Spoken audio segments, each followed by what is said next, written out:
G'day battlers, and today we are diving back into the Matchup Mastery series to take a look at one of the brand new Pokemon that is taking the Might and Mastery season by storm, and that is Lapras. Lapras has been given sort of two buffs going into this particular season. It's been given Psy Wave and it's been given Sparkling Aria, which is a strict upgrade over Surf, so it is just a much better Pokemon with really good coverage into the main meta. And to tell you what I mean, look at the sort of PvPoke default. First of all, it's at rank 4 on PvPoke. That sort of tells you a lot, that it is actually going to be quite good. But if you look at the key wins here, it's got Drapion, Diggersby, Clodsire, Shadow Alligator, Azumarill. These are key meta Pokemon that have been absolutely dominating, especially the Play Pokemon Championship Series meta for months. And so to sort of see a Pokemon that can sort of come in and really just beat core break that main key meta, it is going to be really big and really important. And you can see the key losses are Corviknight, Gastrodon, Jellicent, Primeape, and Superior, which aren't as relevant as this sort of first tier picks. But today we're going to answer a few different questions about Lapras. First of all, should you be running the regular Lapras or the Shadow Lapras? Because Shadow Lapras definitely has some advantages, and I've definitely heard a few people talking about it. So that's one consideration. Number two, what about the moves? Lapras has one of the biggest move pools in the game, and, PvPoke will spit at you that you should be running Psywave, Sparkling Aria, Ice Beam, and let's be clear, I'm not going to be advocating for any move except Psywave. That one is just, locked in the bag. It's good against the current meta, and it is a really good fast move that really opens up Lapras's potential and gives it some extra move coverage that its charge attacks aren't able to do. So, I'm not even going to consider the other options here, because, you've got Ice Shard, Water Gun, Frost Breath. Ice Shard is fine, but Psy Wave is the GOAT. And then charge move wise, we've got 1, 2, 3, 4, 5, 6, 7 different options here. Again, Sparkling Aria is a strict upgrade over Surf.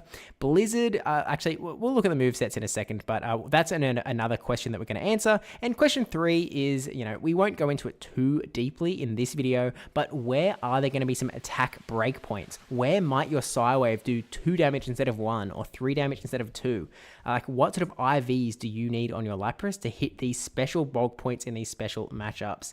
All 3 questions we're going to answer in this video. So with that said, if this is content that you do appreciate and it's more content that you want to see in your YouTube feed, please do go ahead and subscribe down below. And of course, you can go back or watch some of the other episodes from this series as well, although admittedly, they won't be updated for the Might and Mastery season. But with that said, I think it's time to get into it. To give us a bit of a baseline about where Lapras stands in the Open Great League meta, we'll just do a simple Sparkling Aria, Ice Beam, default IVs, default moveset against the Open Great League meta, and we have 26 wins and 20 losses with 2 draws in the One Shield matchup. So what does Lapras actually do? So, we've got matchups like Drifbloom, which is, and I guess you've got Ice Beam and you don't really care about their moves as much because you're quite bulky as Lapras. You beat Talonflame. You've got a Jumpluff win here because of Ice Beam, Alolan Sandslash, Shadow, Galarian Weezing, Ariados, Mandibuzz. I'm seeing a lot of Pokemon that Ice Beam I think is going to be important, so we'll get back to these when we look at the movesets. Shadow Drapion is a big win. Diggersby, Clodsire, Shadow Marowak, nice to sort of push that out of the meta as well. Shadow Alligator, Dusclops, Clodsire, Dugong, Azu. We're seeing a lot of sort of big picks here. There's Carbink, which is one of the Pokemon that is really being talked about as a possible core breaker this meta. We do get a 1 shield win here, although it's getting close. And we've got really close wins against Shadow Quagsire, Claydol, and Galarian Corsola as well. We've got the ties against the 2 Laprases, and then who do we lose against? Who are we sort of worried about? And there's the close losses like Corviknight and Blastoise, which is kind of crazy when Blastoise is doing super effective rollout damage to us. It feels like that should be a little more solidly Blastoise. Same with Guzzlord, which is resisting Psywave and resisting Sparkling Aria. It's just about landing that Ice Beam, I assume. But you've got rock damage like Credilli. You've got electric damage like Chargebug, Stunfisk, Thunderfang, Steelix. Rock damage, I guess no rock damage coming from Shadow Sableye. This is running Foul Play, Dazzling Gleam, but it's in there as well. Grass damage from Cresselia, rock damage from Dunsparce, and then some fighting damage as well from Annihilate, Primeape, even from Grumpig with Dynamic Punch. And then it's just moves that are doing super effective damage to Lapras is kind of the only way to get through. But even then, some of these picks that it's beating can do super effective damage as well. Like Annihilate, admittedly, I wouldn't really want to be the Lapras when you're up against the Annihilate matchup, but in the 1 shield matchup, it's actually pretty decent. It's the 2 shield matchup where that one in particular gets a little bit more dicey for the Lapras. Lapras, but as you can see, we've got pretty decent sort of coverage across the board, and it does look pretty interesting. So let's take a look at the movesets though to sort of get us started, and these are all of the charge attacks that Lapras has access to, and you can just get to this on PvPoke by going to this little tab up here and going to moves.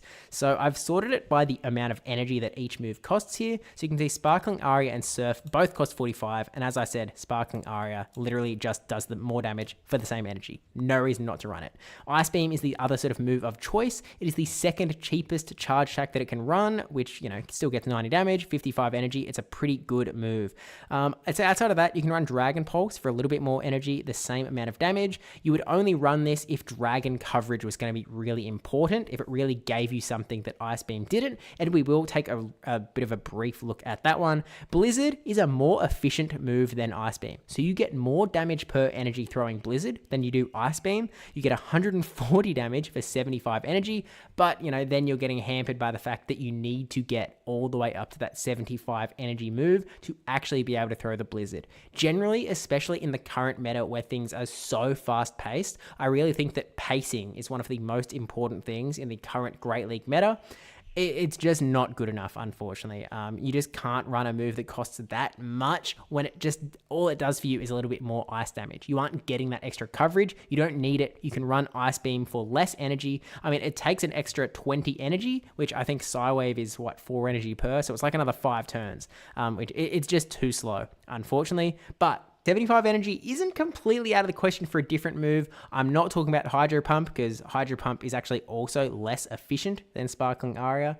We've got Skull Bash. Skull Bash is a sort of interesting coverage move for Lapras. It was sort of the old obvious move that you would run. It used to run Surf Skull Bash. That would I think it was its bread and butter as a moveset. It gives you good coverage into other Lapras, because otherwise the water and ice damage is resisted, and it gives you really just good coverage across the board, while also increasing your own defense by 1 stage every single time you use it. Granted, you're not going to use it that many times, because it does cost 75 energy. And so the question sort of becomes, is there a reason to run Skull Bash over Ice Beam? So let's take a look at how these movesets do compare. So we have the Lapras with the Sparkling Aria Ice Beam, we've got Sparkling Aria Skull Bash, and we have Sparkling Aria Dragon Pulse. We're not dropping Sparkling Aria because on its own, it does so much damage. Like, Sparkling Aria is Lapras' sort of best charge attack by far, and so Psywave Sparkling Aria, we're just going to use that as a starting point. And this is especially true in the Championship Series, where your moveset is revealed. Technically in Go Battle League, you could, find some success by running like Ice Beam, Skull Bash, and surprising your opponents, but generally you're going to be a little bit too slow, and so Sparkling Aria really does help you out. Notably, it is 12 turns for the first one, and then it's 11 turns, 11 turns, 11 turns, and so, it's not as fast as some of the other picks running around, but it is still relatively speedy in the grand scheme of things. But anyway, let's take a look at what they can do. So if you've never seen this before, blue essentially means you win, purple means you lose, and we've got the 3 different Laprases here. Of course, we have a ton of numbers here that we could just comb through one by one, but instead, let's just scroll down a little bit and take a look at the differences table. So we have our sort of default Lapras with Ice Beam. How does it compare to the other ones? So if you run Skull Bash, you will pick up the Lapras mirror matches, which we expected, right? You expect that if we are able to do neutral damage while the other Lapras' moves are resisted, we're going to be able to win that one out.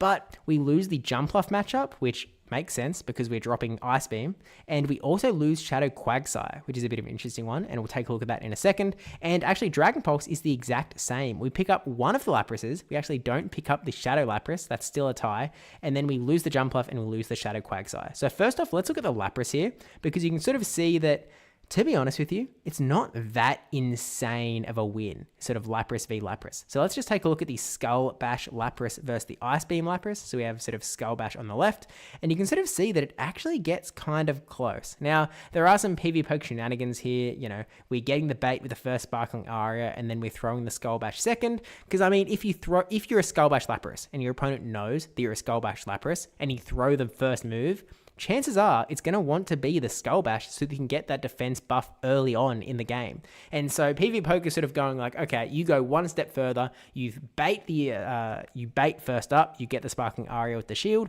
and then you land the Skull Bash second. And so you sort of end up with 29 HP, which isn't a lot. It is a win though. So, it's sort of It kind of gets a little bit devastating if that Skull Bash gets shielded, though. You can see that it's only 4 turns of difference before the other Lapras gets to a Sparkling Aria that does 36 damage. That would be enough to KO you. So like if we just sort of play around and let's say we shield this attack, but we don't shield the Sparkling Aria a little bit earlier. Say you go for the Gambit, but it fails. All of a sudden, this bottom Lapras is going to be able to get to the Sparkling Aria and will actually be able to get the win, and there's nothing you can do about it. So it's a bit of a risky strategy, and to be honest, doesn't necessarily get you the win. And you could move the Skull Bash to a little bit earlier, and then it's actually going to go a little bit better for you if we put Skull Bash here, and then we, throw a Sparkling Aria somewhere in here. All of a sudden, you do have that defense bonus throughout, so it can actually do a little bit better for you, although I realize I didn't apply a shield this time around. But, it is still not like a dominating matchup by any means, and you are still going to have to work around their shields a little bit and hope that it all works out for you. But, it's still a pretty decent position to be in. And here's the thing. There's something that Caleb Peng said a few days back, and that was, if you're a Mandibuzz in a Mandibuzz meta where everyone is running Mandibuzz, you want to be at Air/Mandibuzz. If no one else is running Mandibuzz, you want to be a Snarl Mandibuzz, because the whole point of Air Slash is that you have better coverage into that Mandibuzz while also doing its other jobs decently. You could look at Skull Bash and sort of say it's similar-ish in that if literally everyone is running Lapras, then maybe you consider running Skull Bash Lapras, but if they're not, then I kind of think that you probably just stick with Ice Beam, because it just gives you... Jumpluff is a really big Pokemon in the play Pokemon meta. It's winning championship after championship after championship, and it just feels like having that matchup could be pretty key. But, at the end of the day, there's a few other things here, like the Shadow Quagsire, actually, we can look at as well. You can see that we have a really close matchup with a Sparkling Aria that we lose if we... with Ice Beam, that we lose if we run one of the other movesets. And I have a theory as to what we're going to see here. I think that if we sort of watch this Lapras take down this Quagsire, we have a Quagsire at 82 health. We are on 4 HP as we throw this Ice Beam that takes it down to 3, and 1 Psywave is all we need. If we run a different move, like say we're running the Skull Bash instead, we're not getting to that second move. We are just going to get taken down. We're going to be forced to just throw a Sparkling Aria to do some damage, and unfortunately, we don't get it. It's way too close. Because Ice Beam and Sparkling Aria does 71 damage. Ice Beam does 79 damage. It's not doing that much more damage. But, just because this particular matchup is so close, it makes the difference. So to be honest with you, I wouldn't really put this one in Ice Beam Lapras's favor. I wouldn't look at this matchup and be like, oh yeah, Ice Beam Lapras has got this in the bag. It's on such a razor thin margin that I really don't think that one really really does much for you. So at the end of the day, the only thing that's really happening is you're kind of losing Jumpluff and you're kind of winning Lapras. That feels to me like the main thing. And this is, here's the, I guess, next point, the next level up, is that this is looking at static matchups. In the real world, you're going to be playing a little bit over here, then the opponent's going to swap, you're going to swap, there's going to be energy and health in slightly different places, in which case, having that ability to sort of go for a bit of a cheaper charge attack, I think more often than not is going to be an important factor, and so I would sort of put my money onto Ice Beam being the main move to run, unless, it really does become Lapras meta and Skull Bash becomes absolutely huge. And there's, a ton of Pokemon that resist Sparkling Aria Ice Beam. If everyone is running Lapras and Feraligatr and, you still beat Feraligatr, even with Sparkling Aria Ice Beam. So to be honest with you, I think for the rest of the video, we are just going to be looking at Ice Beam because it does feel like that is the way to go. But you can, of course, do your own analysis on Skull Bash or Dragon Pulse or even Blizzard if you think that is going to be the secret sauce. And I really look forward to seeing it happen as well. That was only one of the questions we had, though, about what moveset you should run. The second question was Lapras versus Shadow Lapras. And so let's take a little bit of a look here. I've brought back the Skull Bash moveset here just in case the Shadow Lapras shows how amazing it is. To be honest with you, I'm going to guess that Shadow Lapras with Skull Bash is way worse because you're sort of just throwing away defense, which, you know, maybe you're building it back with a Skull Bash bonus. I don't know. We'll take a look here. But we have 4 Lapras. We've got regular with Ice Beam, Shadow with Ice Beam, regular with Skull Bash, Shadow with Skull Bash against the Open Grey League meta in the 1 shield matchup. And let's take a little bit of a look here. And we can see the differences. So if we compare Shadow Lapras to regular Lapras, we pick up Bombardier, Corviknight, Guzzlord, Dunsparce, and Stunfisk. So straight away, we're seeing a lot of difference actually happening here. And then we lose the matchups to Annihilate, Claydol, Galarian Corsola, Shadow Quagsire, and Toxapex. This is kind of interesting in that there is a lot going on here. I'm sort of curious what is actually occurring. Like, are we doing less Psywave damage? Are doing more damage with Ice Beams? Like, there's only this one matchup here. So let's take a look at the Lapras, the regular and the Shadow against Bombardier, just as a little bit of an example. So this is the regular Lapras. We get a Sparkling Aria, second Sparkling Aria, and, you know, we end up losing, and that's the end of the game. So the Shadow Lapras is able to get the Ice Beam that gets the KO, 98 damage against a 92 HP Pokemon, and this is after the sort of Rock Tomb nerf. If we go back to the other Lapras and we go Sandbox mode, let's throw an Ice... Oh, we'll wait. Well, I guess we'll throw Psywave, and then we'll throw the Ice Beam just at any random point. We're not doing perfect move timing.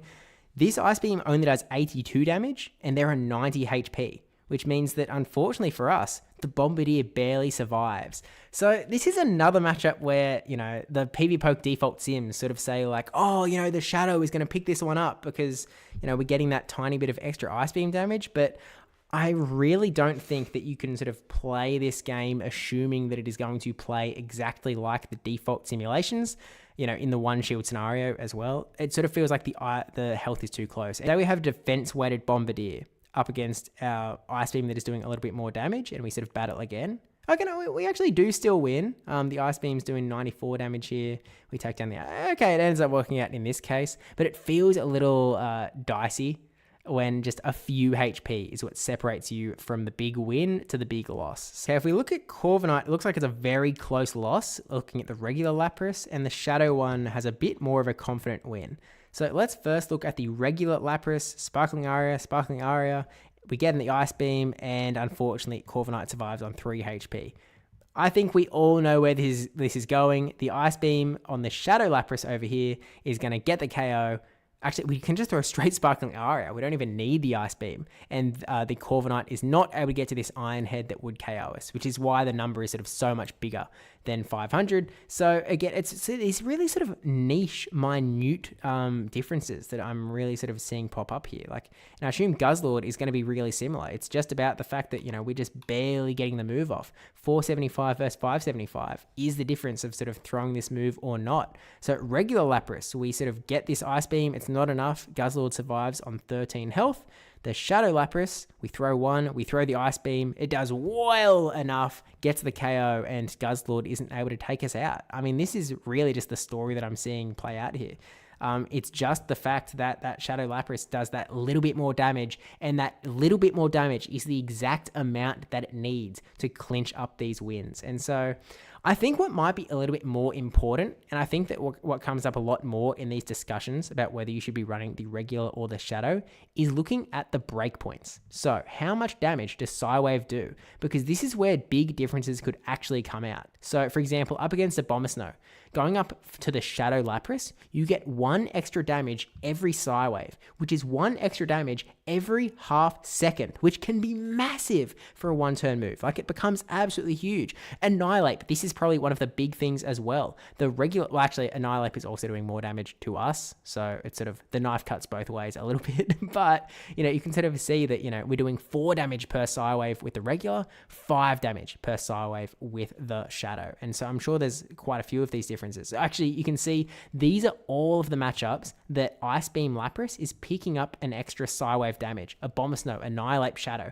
Clodsire, Corviknight, Drifblim, Dunsparce, Feraligatr, Gastrodon, Grumpig, opposing Laprases, Shadow Marowak, Talonflame, and Wigglytuff. And so the Lapras pickup is kind of big. Because, like, let's just look at this as an example. It's like, let's look at the Lapras. Let's sort of look at the Shadow versus the regular. You'd actually see that, you know, it's actually still a tie. And that is because, again, the knife cuts both ways. So actually, if we sort of go into this matchup, our Psywaves do 3 damage. The only thing is, their Psy Waves are also doing 3 damage because of them not necessarily, like, we hitting a break point against them, but I think they're hitting a bulk point against us, which is essentially means that our Lapras isn't bulky enough to reduce that damage from 3 to 2, so we're taking a little bit too much damage. So maybe that was a bad example. Dunsparce could be a really good example. So again, we're getting the breakpoint. We're doing 1 extra Psy Wave damage per Psy Wave, and so let's take a look at the regular, where we can sort of see how the Dunsparce matchup goes. Not that Dunsparce is going to be massive in the new meta, I don't think, but you can see that we're doing 2 damage per Psy Wave. We get a Sparkling Aria, and Dunsparce is surviving on 55 HP, and we just barely don't get this Sparkling Aria that would be enough to KO. But what if we go over to the Shadow, and we've got all of this Psy Wave damage, extra 1 damage, 2, 3, 4, 5, 6, 7, 8, 9, 10, 11, 12, like we're getting, this is already like an extra 13 damage coming off of the Psy Waves. We throw the Sparkling Aria, and then we've got them weak enough to the point that this Ice Beam actually is enough to bring it down, get these last Psy Waves, again, doing 1, 2, 3, 4, 5, 6, an extra 7 or 8 damage at the end here. Can be pretty major. And, you know, we're barely surviving. They're only 1 turn off the move. So again, not a perfect example that's telling us a lot. It's just sort of telling you where this, I guess, could be useful, where these breakpoints can actually matter. And I really think that Lapras is one of the Pokemon where we're going to see that. And I'm really looking for one that we get a breakpoint and we flip the matchup because of that breakpoint. And maybe the answer is just there isn't one. Like, it's entirely possible that that's just not the case. Now, I've just gone through a few of these examples, and again, it's not really telling us a story that is sort of like, oh, this extra breakpoint could be absolutely amazing. And I think that there's a really logical reason here. And obviously it comes to the bulk points a little bit, in that if we look at the bulk points, look at all of these Pokemon. They're doing an extra damage, at least, maybe even more, for every single fast move they throw. I mean, we've got Annihilate here, I see Galarian Corsolet, Credilli, Carbink, Chargebug, Drapion, Sandslash, Sableye, Mandibuzz, Lapras, Jellicent, Steelix, Stunfisk, Talonflame. Like, it's also every Pokemon in the meta is just doing more damage to us because of our sort of 20% reduced defense. And let me explain. Lapras is a very bulky Pokemon. It's got a lot of bulk just sort of packed into it. And so when you go to a Shadow Lapras, you get a 20% decrease to its defense. You're losing a lot of stats. But you're also, the trade-off, getting a 20% boost to your attack.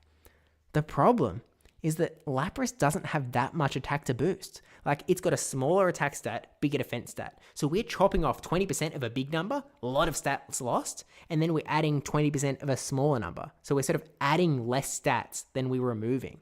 And sort of because of that, I think that Shadow Lapras actually becomes a little less useful to us because we're taking so much damage across the board. I mean, I think the Annihilate matchup is sort of one of the best examples of the fact that, like, you know, Annihilate feels like they're doing 14 damage every counter instead of 11. Like, that is just telling you something so severe. Like, sure, we're doing 1 extra damage per Psy Wave, right? And we can fit 2 Psy Waves in the time that they do 1 counter.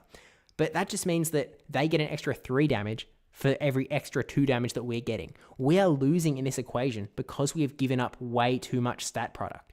And so essentially, I guess the sort of second conclusion that I'm coming to here is that Shadow Lapras just isn't worth it. If you want a bulky Pokemon, run a bulky Pokemon. Like, that is what Lapras is for. You're already soaking up those moves, and so it sort of feels like you should probably just run the regular, and you should probably run Sparkling Aria Ice Beam. Now, one thing that has been brought up in chat is that I sort of forgot to look at the 2 shield and the 0 shield for the Skull Bash as well, to sort of give it a little bit of a fair shake. So we can sort of just quickly do that. I did I'll admit, I had a little bit of a peek at this earlier, and the truth is, you're not getting that much value. So let's just look at the sort of, let's look at the regular. So the Lapras in here, this third row, I guess, is the Skull Bash regular Lapras. And you can see we can pick up the Shadow Drapion matchup. We can pick up the Toxapex matchup, but we're losing a Abomasnow, losing Bombardier, Guzzlord, Jumpluff, Mandibuzz. We're losing more matchups as well as gaining more matchups. And it sort of makes a little bit of sense because in the 0 shield, Ice Beam, you can guarantee getting these big wins against the Pokemon you can do coverage damage to.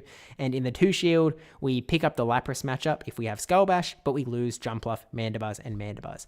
And it sort of makes sense that this would be a little less, valuable just because Lapras does need to get all the way to sort of 3 charge attacks, which as much as it's not the slowest Pokemon, it's not the fastest either. So to be honest with you, regular Lapras is just losing a lot of these matchups anyway, because I just don't think Lapras is necessarily a 2-shield Pokemon against a lot of these Pokemon that are a bit faster than it. For example, if we sort of look at, actually, Feraligatr is kind of interesting that we're actually able to get the win in the 2-shield matchup. Actually, I guess here's the thing. You're also doing a lot of Psywave damage in the 2-shield. So if you're up against squishier Pokemon like Shadow Feraligatr, I guess you sort of can get the win. But with all of that said, I think we're sort of going to proceed with our regular analysis from here, looking at the regular Lapras with Psywave, Sparkling Aria, and Ice Beam, because in my opinion, that feels like the best Lapras you can run. Feel free to disagree with me in the comments, but I feel like that is going to be the way to go. Now that we've locked in the regular Lapras with Sparkling Aria and Ice Beam, let's take a little look at the IVs. So first off, this first Lapras is the regular PvPoke default that we've been using. It's got IVs of 4, 10, 13. It's a rank 153. We've then got the rank 1 Lapras, the 0, 10, 14, which is a little bit tough to get if you don't already have it. But, if you've got that rank 1 Lapras ready to go, it could be pretty useful. Well, we'll find out. And then we have an attack weighted Lapras, just massive 1300. Like this guy is just trying to get break points without losing potentially as many bulk points as that Shadow Lapras was losing. So let's take a look at the 1 shield matchup up against the bulk meta. Again, we can just sort of scroll down to the bottom to get the cliff notes. The rank 1 Lapras picks up the Shadow Annihilate, picks up Gastrodon and Steelix with Thunderfang, but we are losing against Carbink, regular Lapras, and the Lapras Shadow. And then if we go the attack weight, we actually pick up Corviknight, we pick up Lapras instead of tying, and we pick up Lapras Shadow as well, and we get a tie with Gastrodon, and then we lose Claydol, Galarian Corsola, Feraligatr, and Quagsire. So there's a lot of sort of complex things going on here. First off, let's look at this Annihilate Shadow. Okay, it's 502. This is going to be one of the tightest things. I have a feeling if I look at this matchup, we're going to survive on 1 HP because we're that little bit bulkier, which lets us get to the very final charge attack. Exactly right. We have 1 extra HP, which lets us get the Sparkling Aria off. So, if that's what you want to roll with against the Shadow Annihilate, I think against the regular, we can sort of just click the regular. You're going to win this one anyway, straight Sparkling Aria. Actually, it's kind of close here. When you're this rank 1 Lapras, it's still the exact same scenario where you are just getting down to that tiny little bit of HP that, in 1 turn, they throw this Rage Fist and they get the KO. So it's a little bit better this time because, we aren't taking the extra counter damage. So we're on 37 HP instead of 1 HP, which is why the sort of non-rank 1 Lapras can win this matchup as well. If we go back to the default, and we hit battle, the regular Lapras wins this one as well because you have a little bit more HP. But the 1 HP difference is a little bit I don't know if I'm trusting that one, to be honest with you. What else have we got? It also picks up Gastrodon. It's the exact same scenario. You are surviving on the tiniest little sliver and getting a move off. What about Steelix? Same story. It is the 1 HP. Apparently, if Lapras just has this little bit more HP, all of a sudden, it's able to survive these clinches of scenarios. But what are you losing? You lose against Carbink, which again seems like a little bit of a clincher. You're losing against the opposing Lapras. Let's take a look at that matchup, actually. Let's look at the rank 1 Lapras versus the regular Lapras. Maybe it's some breakpoint, bulk point shenanigans. We're both doing 2 Psywave to each other. So I guess it's just going to be that the rank 1 Sparkling Aria is 36 damage.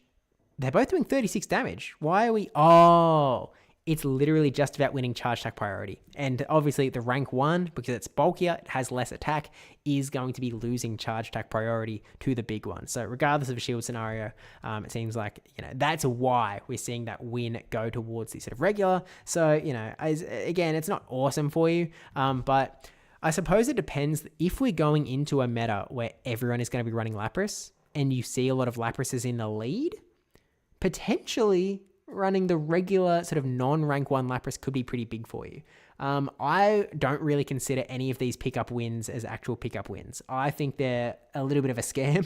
However, it does sort of tell you the story where regular or rank 1 Lapras will have more potential to survive on that 1 HP. I mean, if you run rank 1 Lapras, you are going to find yourself in matchups where you barely survive, and that's what lets you get to the Sparkling Aria and you win the game. It is going to happen. It's just not something that is really going to come up in the simulations to the extent that you will see in your actual games, so it might be one to sort of experiment with in the field a little bit.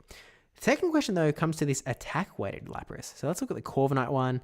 Again, it's really close. So I feel like if we look at the regular versus the attack weight, what we're going to find out is that the regular one, we get 1 Sparkling Aria, 2, and we get an Ice Beam. It barely survives on 3 HP. Oh, we looked at this one before, and we looked at the Shadow before, but, this one, because they were attack-weighted, our Sparkling Arias are doing 54 damage, and the other Lapras was doing 51 damage. And so there's 3 HP difference that, if this Sparkling Aria did that little bit more damage, all of a sudden we do win that one. So makes a little bit of sense there. And then the other ones were the opposing Lapras, which, again, we just win CMP. Like, we're winning charge attack priority if we have an even higher attack stat. So that checks out. And then we also pick up a win. Well, we pick up a draw against Gastrodon, but that one doesn't feel awesome to us. And, I assume it's sort of a similar scenario to what we were looking at before, where if we see, it's a simultaneous knockout, fast move v fast move, and neither of us has the extra little bit of HP. So, the 2 shield does go Lapras' favor, but I think that's in all IV combinations anyway. And to be honest with you, across the board, it's not like there's not a lot of differences. Like, these all seem pretty close regardless of your IVs.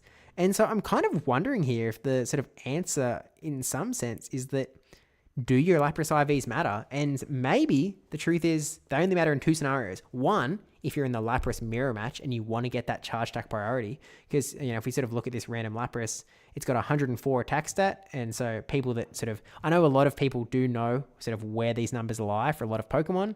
Maybe you win charge attack priority. That's about all attack does. And then maybe you survive on 1 HP or 2 HP if you're not. So again, it kind of comes down to a little bit to, do you want to win charge attack priority, or do you want to have a higher chance of surviving clutch matchups?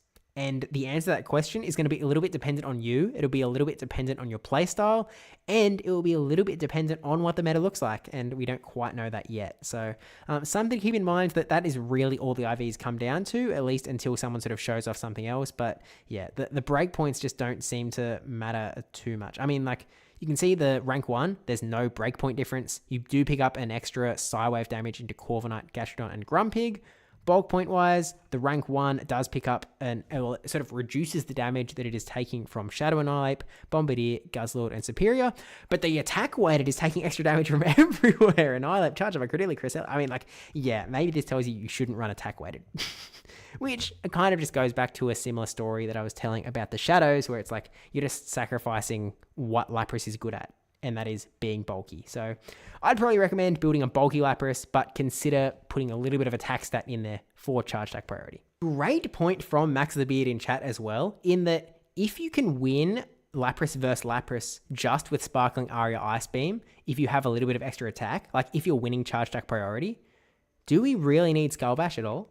Are we just sort of solving it with our IVs instead of solving it with our moveset, while still having the ability to have that Ice Beam coverage for Pokemon like Jumpluff, like Corviknight?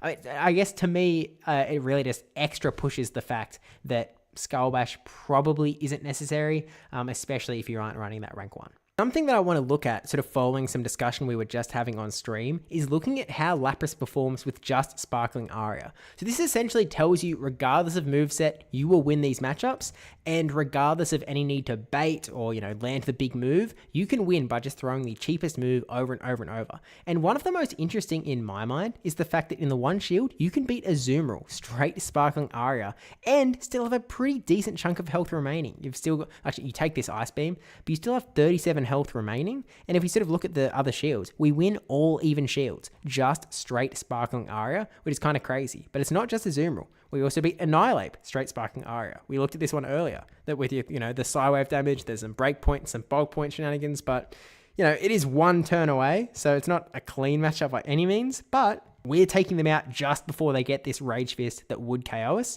And if we take them out one Psywave early, then, happy days.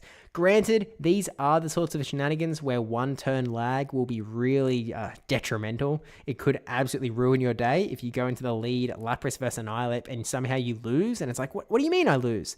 I mean, maybe if we go for a high bulk Annihilape, do we survive all of a sudden? No, we still win even against a bulky Annihilape. Our Psywaves are still doing 4 damage.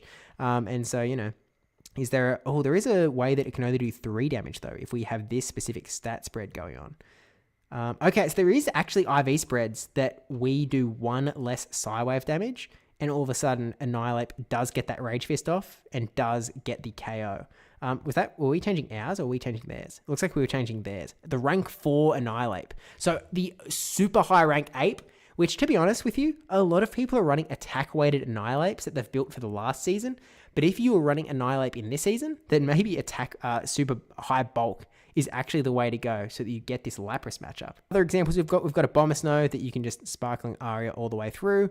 We do lose the 0 shield, but we get the 2 shield as well. Not that Abomasnow is going to be that big, to be honest with you. We already looked at Azumarill. Carbink is one that, again, a lot of people are talking about, and you can just straight Sparkling Aria, but again, is 1 turn of difference can flip it. They have the power gem that is enough to KO you. Again, 1 turn lag really could throw out your day. And also, you have to throw move perfect. You need to be throwing your move on good timing. You need to be throwing on odd numbers of Psywave, because if you throw after 2 Psywaves, throw the move, you're giving the opponent the opportunity to get a full free rock throw through, and then you don't get this last Psywave, and they just barely actually get the power gem against you. So you need to be playing incredibly well, which, to be honest with you, it's tough. When you're playing 1 turn moves, it can actually be pretty hard to get that exact right count. So it's definitely going to be something that high skilled trainers are going to succeed at. And if you're a bit newer to the game, if you aren't very good at counting moves, first off, if you're a Lapras, if you're up against a 2-turn move, you'll want to be throwing on one Psywave or 3, 5, 7, 9, 11, etc. But, if not, then maybe just consider Carbink to not be a matchup you want to be in, or you can you actually lose the other shield scenarios, the other even shields, so maybe it's not a great thing. Clodsire is one that I've actually just set it at Stone Edge because that's a little bit worse for Lapras, but, just to prove that you still do win. Straight Sparkling Aria all the way down. Same thing against Galarian Corsola all the way down. It's 3 turns away from sort of getting the KO because you have 1 HP. Okay, so this is IV dependent. So if we were a little bit more attack weighted, let's say we had a 10 IV in attack, Galarian Corsola is going to beat us because we don't have that 1 HP. So you do need to be a little bit bulky to be able to beat the Galarian Corsola, but, we'll see how much Galarian Corsola is actually running around now that it's been nerfed. We've got Shadow Drapion that we are able to just Sparkling Aria all the way down. Again, it's a close one, and Shadow Drapion is such a major safe swap Pokemon that people love to get a little bit of energy advantage on, that this could be pretty dire because they probably swap their Drapion in. And so you need to be quick. You need to see that Drapion come in, and your game plan has to be Lapras comes in. Granted, it's a bit of an odd one. I don't think that Lapras is your safe swap Drapion answer. You should probably have something else on your team of 3 that can handle the Drapion safe swap. But if you want to go a little bit risky, or you're going for a strategy where you're sort of A strong into Drapion or something, I don't know, maybe there's room to use Lapras as your swap answer, but you are sort of getting dangerous if this crunch gets that 30% chance of debuffing your defense. All of a sudden you could be in a bit of a worse spot. Drifblim, another one that you can just straight Sparkling Aria. You don't even need the Ice Beam, which is kind of crazy. Diggersby, all the way down, 3 turns difference, so it's getting a bit close, but we do get all even shields. For Alligator, it's getting a little bit close, 4 turns away, and it's another Pokemon that loves to be a bit of a safe swap demon. And if we look at Shadow for Alligator, you can see that it is a 5 turns difference, so slightly better for you, I guess. Mandibuzz, also one that is kind of crazy, that you can actually Sparkling Aria this all the way down. It's kind of telling you how crazy a move Sparkling Aria is, but look at this. Tap on the screen, 1 turn difference. It's a little bit dire. And again, you have to time your moves well by throwing Well, Snarl is a 3-turn move, so you have to throw on 2, 5, 7, 8, sorry, not 7. It can get a little bit hecky, but it also, same thing applies to the Air Slash Mandibuzz instead of Snarl, although it's actually a little bit better for you. 6 turns of wiggle room, I guess. Then we've got the Shadow Marowak, which you'd sort of expect. Sparkling Aria does almost 70% of its health when it lands, and it's a relatively quick move, so you're in a pretty good spot there. And versus Wigglytuff, where they're going to be charming you down. This is where Lapras's bulk really comes in handy, although... Tap the sign. This is ridiculous. I almost wonder if like Lapras is just a PvPoke sim hero. I know it isn't. I know it does so well in the actual game, but like this is kind of crazy how often it has been a 1-turn scenario. Granted, caveat, big asterisk.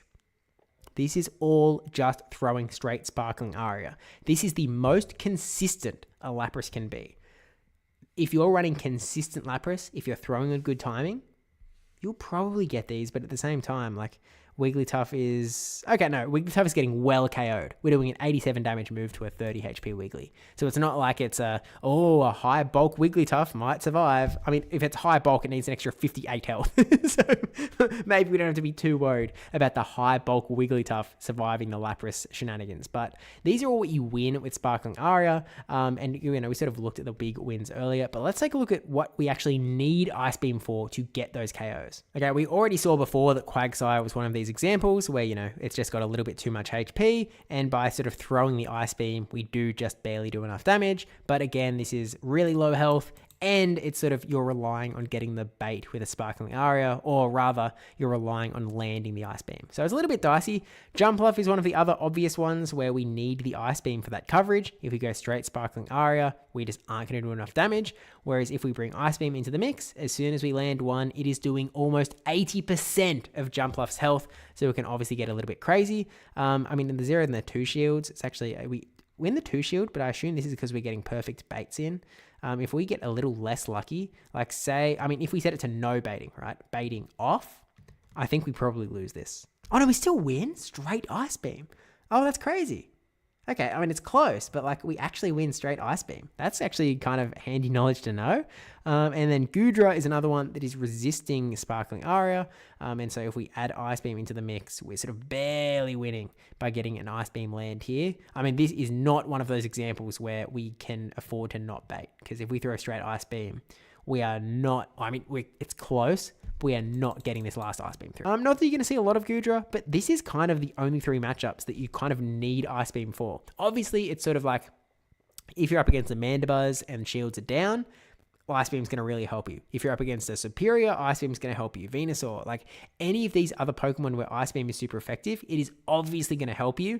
It's just that you potentially don't necessarily need it per se. It's not a need scenario. But if we look at something like Superior, let's start getting into the matchups that we lose. Even with Ice Beam, we are going to lose the matchup against Superior because, again, we may be a little bit speedy, but we're not super quick. Like any Pokemon that gets to its moves in 8 turns, like Drapion, or 10 turns, like Feraligatr or Superior to Aerial Ace. Or, what's happening here is it's getting to Aerial Ace in 10 turns, and then 12 turns later it gets to a Frenzy Plant. It takes us 12 to get to our first Sparkling Aria, and then it would take 11 to get to another one, which, we get to. But it's sort of like we just don't have the ability to outpace the Superior, and so we do fall behind, and Superior is able to take us out. But in a universe where we're able to land the Ice Beam, that could be really consequential. If you have the tiniest little bit of energy advantage on your Lapras, this could all of a sudden become a pretty good matchup. But this isn't the only one that Lapras loses. One other new Pokemon that has been added to the meta is Dusknoir. It has just been given Dynamic Punch, which really does help us out. Doesn't help us out. It helps Dusknoir users out when Lapras is becoming so big, because with access to Dynamic Punch, if it lands 1, it does a ton of damage. And even though we're getting really close to KOing it, just does a little bit too much. But I kind of wonder, I feel like if we have if it's a bit more of an attack weighted Dusknoir, Lapras can actually win. So this one is IV dependent, depending on how much HP the Dusknoir has.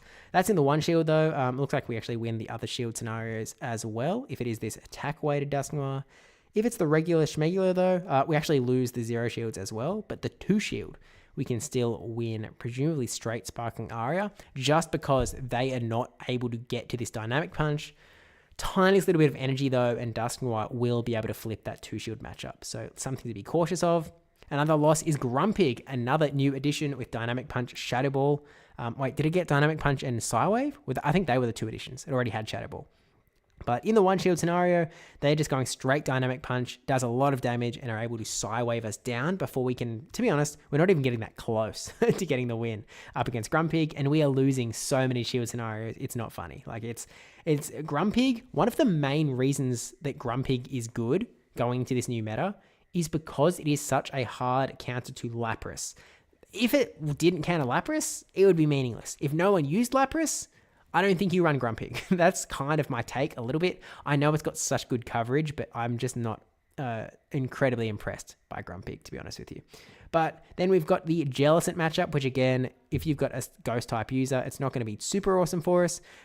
They do finish off with a Surf, which, always gets a little bit wacky, but, they're surviving on 45 HP. We're 5 turns away from getting the sort of big damage we need, which would be the Sparkling Aria plus some Psywave damage in the 1-shield. And then we lose the 0s as well. But we do pick up the 2s. And this really just comes down to the fact that we are faster than Jellicent. We can get to our 4th charge attack before they get to their 4th charge attack. I mean, they're getting close to KOing us with fast attacks, really. 2 more hexes or 3 more hexes. But that's, probably 2 more with some IV dependence, but still. Malamar is another big one, and it's got access to Superpower. It has also just been buffed in that Foul Play is now the same amount of energy as Superpower, so that pacing is going to be really tough. Predicting the bait move is going to be really tough. It is not a matchup you love to face anymore, and, we're getting they sort of are almost getting to 2 Superpowers, and then throwing enough to KO. So they could actually just back-to-back here, even if we wanted to if we went to the 2-shield scenario, it just lets them back-to-back Superpower. They don't even need to. They just do more Psywave damage. But, they're assuming that this simulation assumes that they know you're going to use 2 shields, right? So theoretically, you would actually throw your Superpowers a bit closer to the end, but Malamar still wins. So anything with fighting damage is not going to be a good time. And actually, Primeape is another good example of that, where, we're just losing pretty hard. I think even if they go straight Rage Fist, we presumably lose this one. Oh, actually, Lapras wins. Oh, that's interesting. Lapras wins if they go straight Rage Fist. They need to land the close combat to actually get the W, which is kind of unexpected, to be honest with you. I really wouldn't have thought that was the case. We lose all matchups if it's got access to that close combat. Straight Rage Fist. Does it actually win any of them? Well, Lapras wins all matchups if it's straight Rage Fist. What if it's going straight close combat? It's just going like hard fighting move. Okay, we lose 1 shield. We lose 0 shields, but the 2 shield, it can't store enough energy before it debuffs itself. So maybe there's actually real chance here. Because and once we get to the 2 shield scenario, as, Berserk is saying in chat, like Psywave, we don't even need to throw charge attacks anymore. We're just doing Psywave all the way down. We only need to burn 1 shield if it's got just close combat. But this is kind of, oh wait, no, it could be throwing a move here, but it just knows that it shouldn't. It does sort of tell you that maybe you've got a chance if you can actually predict the baits, I guess. If you can shield their close combat, Lapras is actually in a pretty good spot against Primeape, to be honest with you, but it obviously gets a little bit dicey. Morpeko is, again, when we're getting into the electric damage, it gets a little bit scary. Obviously here they're throwing the Psychic Fangs. They're not even doing any electric damage. And it's just because Aura Wheel is such a crazy move and Psywave is resisted. It is only doing 1 damage per Psywave. Morpeko wins this one pretty handily. Like, there isn't much to say about it, to be honest with you. Stunfisk is a little different. It is still an electric type with Thundershock Discharge. I would argue that Discharge did get debuffed. It did get nerfed in this season. It just sort of got reworked to be a little bit cheaper for a little less damage. But you can see that straight Discharge, Lapras is losing this one in all even scenarios. Granted, the 2 shield is getting kind of close, but it's not going to be, just 1 turn different. Maybe we can get the 1 turn lag. No, but it also involves landing an Ice Beam to get it so close. So it's not as locked in as you might hope it would be, because it's an electric type. If you have energy though, this matchup all of a sudden becomes a little bit decent for you. Spiritomb is another one that has access to the Rock Tomb damage. It's the brand new buffed move that is, going to be nerfing us every time it gets thrown. It brings our attack down by 1 stage, and just 2 Rock Tombs is enough to seal the deal for us. We do still win the 1 shield though. I guess we are pacing a little bit quicker. So the fact that we can get 2 Sparkling Arias in before they get their damage in kind of works out for us. But yeah, the Rock Tomb definitely hurting us because we don't even have much health in this matchup. We have 6 HP remaining. So, we lose the big matchups though, so it is sort of is what it is. There's a bit of bonus request in chat. A Primeape with Rage Fist and Ice Punch. We've just gone back a little bit. Lapras still wins. That when it doesn't have it's because it's throwing straight Rage Fist. Like Rage Fist does 40 damage, Ice Punch does 19. It's resisted, so it's the same scenario as if you don't have the fighting move. But we also have Sableye, one of the brand new additions with Dazzling Gleam and a much quicker foul play. Really helps you in a lot of matchups. I'm not sure if it helps you here, but it does straight foul play. Lapras does lose 4 turns away, and actually we're losing all even shields. We're even losing 2 shields to 1. Like we shield first foul play, we shield the second foul play, okay, and then they can land the Dazzling Gleam. So if they don't land Dazzling Gleam though, if it's straight foul play, I think that one does go in our favor. But that's if we're going down shields. And we're either calling the bait and shielding the Dazzling Gleam, or they just never throw Dazzling Gleam. So I wouldn't call it a good matchup for Lapras, but I guess it's just worth noting that I guess technically Lapras has win cons, but it's not where you want to be. One other brand new addition to the game that I think is going to be a really interesting matchup to look at is the brand new water type that has been given rollout, and that is of course Wailmer. Wailmer now has rollout, gamers. It is huge news. I mean, woo! It's officially time, and Lapras loses. Wailmer takes down one of the biggest threats of the meta. I mean, this is huge. I mean, Wailmer's crazy. It wins all even shield scenarios. I mean, it even wins the 1-0. I mean, Wailmer is just OP. So, what's that? Oh, you wanted to know about Blast? All right, we can look at Blastoise, but isn't this cool? Okay, anyway, let's look at Blastoise because I do think it is interesting. It's actually PvPoke has defaulted to Hydro Cannon Skull Bash. Let's run Ice. Let's take a look at both actually. Let's look at Skull Bash. So we're throwing 1 Hydro, land the Skull Bash, and the Lapras barely loses. So this is some sort of bait scenarios, I suppose, but we're losing all shields. If we turn baiting off, where it's probably just going to go straight Skull Bash. Actually, I think you probably need to go for a Hydro anyway. Oh no, it gets 2 Skull Bashes and it loses anyway. You can't throw 3 Skull Bashes before Lapras is able to beat you, but in the 0s and the 1s, Blastoise can actually go straight Skull Bash and get the win. If we happen to be running Skull Bash, do we sort of pull it back from the brink? Yeah. If we have Skull Bash, we can sort of take it back. In the 0s, it's a little worse for us, but let's put Ice Beam back on and let's take a look at the Ice Beam Blastoise, because this is the sort of, I guess, I feel like, is it the most common? I'm not sure. I think both Blastoise could have play, but they're just throwing straight Hydro Cannon back, forth, and Lapras is able to win because Psywave is doing 2 damage per turn, Rollout is doing 8 damage per turn, which sounds like Rollout is doing more damage overall, but 2 things. 1, Lapras has way more health, and 2, Blastoise has way less health. It's the same thing. We just have more health. And so when we're sort of even though Blastoise is doing sort of more damage to us, we survive on 12 HP, which isn't great. I mean, this could be their breakpoint bulk points shenanigans. Rollout can actually do 7 damage. There's a chance. There's certain IV combinations that Rollout is only going to do 7, but, it's not very guaranteed by the teams of it. Blastoise, not like a perfect matchup for Lapras, but to be honest with you, for a Pokemon that resists potentially all of your moves and is also doing super effective fast move damage to you back, it's probably not that bad. But I mean, with that said, I think that sort of brings us to the end of our Lapras deep dive. At the end of the day, I guess my recommendations are run Sparkling Aria Ice Beam with Psywave, overrunning Skull Bash. I do think that there are some scenarios where Skull Bash could be useful, especially if you are running a high rank Lapras. Then, and we're sort of talking with Mikey Morgs a little bit earlier, I don't know if you saw the chat messages, but I really do think that a high rank Lapras could get a little bit more benefit.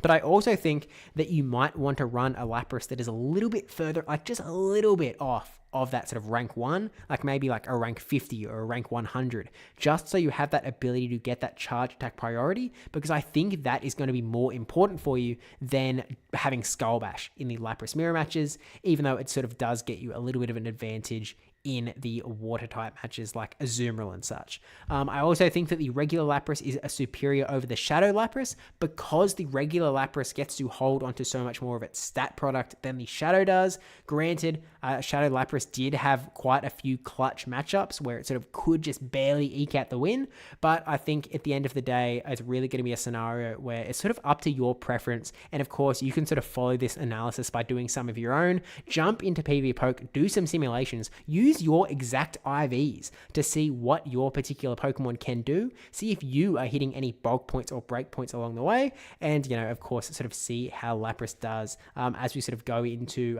next weekend when it will be first eligible in the Championship Series for Play Pokemon. But until then, you know, this is about all we know about Lapras. And so that's about Lapras in the Open Grey League.